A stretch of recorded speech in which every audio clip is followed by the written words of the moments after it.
After our stay at Five Islands Provincial Park, we left and we headed north for Glenview RV Campground and also the Cabot Trail. But on our way out, we were going by the Minas Basin on the Bay of Fundy, and we noticed that vehicles were actually driving on the bay floor. So I stopped the video here a little bit, took a screenshot and zoomed in as close as I could. And there just looked like two rocks out there, but trust me, they are vehicles and they were moving. As we traveled a little bit further north and east, we went along Barry River, and as we went to cross this bridge, we saw this freighter tied up, and it turns out it's a Martin Marietta quarry, and they mine aggregate there and put it on the ship and ship it to processing plants somewhere around the world. As we traveled across this bridge called a causeway, we noticed that it is a drawbridge, and to the left here is a lock that makes it navigable for ships to travel back and forth.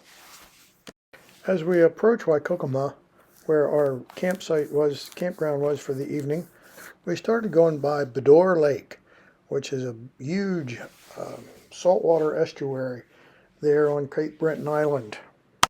The campground we stayed at there at Waikokoma was called Glenview RV Park. And I know why it's called Glenview, because here is a scene from right outside our trailer. It is a true view of the Glen. So we get up the next morning, which was the 11th of July, and start heading north, heading for the Cabot Trail. And you'll notice the weather is raining as we pass, and that's pronounced Bedore Lake.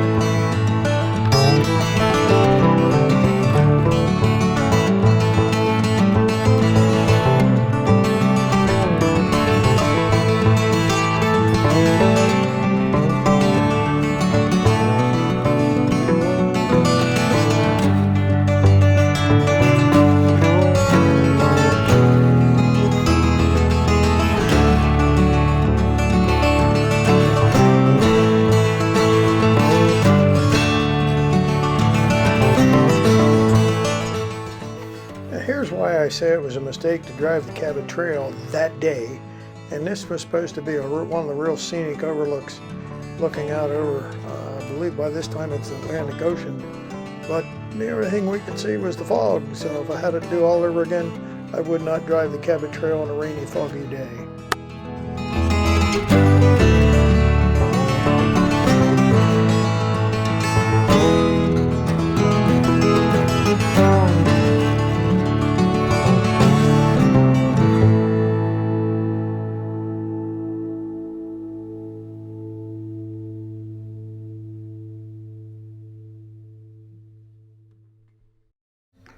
Part of the Cabot Trail runs through the Cape Breton Highlands National Park. And while you're in the national park, the roads are good. The road is smooth and no problem. But when you're not in the national park, the opposite is true. The roads are anything but smooth. They're rough, the shoulders fall off, there's very little shoulder. The right where your passenger tire goes is often very rough, so you end up running in the middle of the road when nobody is coming towards you. But I kept this video in here because it shows just how rough the road is. I had the GoPro mounted on the dash, and we hit a bump and you'll see what happens.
One thing that I've noticed through Nova Scotia and also on Prince Edward Island, but up ahead on the right is a big, beautiful old white church, St. Peter's it is, but I noticed the parking lots are very small around these, so I can't imagine their attendance is very high on a Sunday.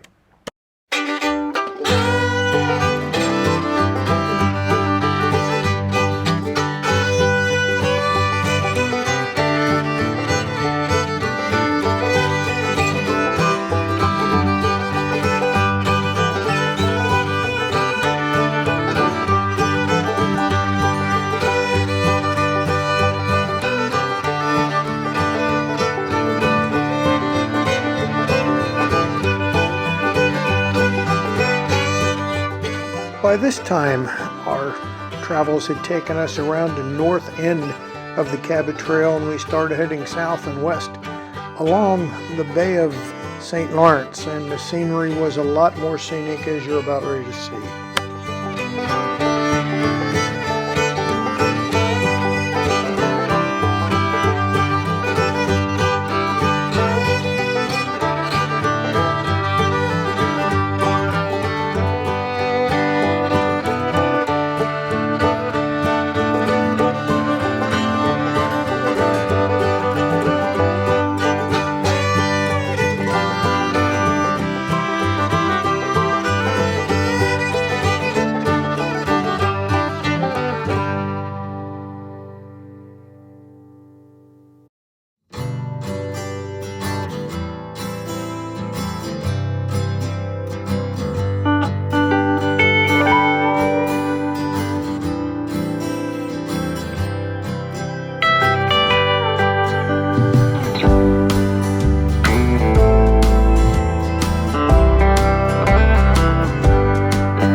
As we arrived at Cheddar Camp on our drive through town, we saw a grocery store, which after we parked the trailer, we went back to, but we had a pleasant, quiet overnight at Waves End RV Park. Hey, if you like this video, I appreciate it if you give me a thumbs up. Go ahead and click that subscribe button, hit the notification bell, and you'll be notified the next time I put a video out, which is going to be of the Antigonish Highland Games. And here is a short clip that gives you just a taste of what's to come next video.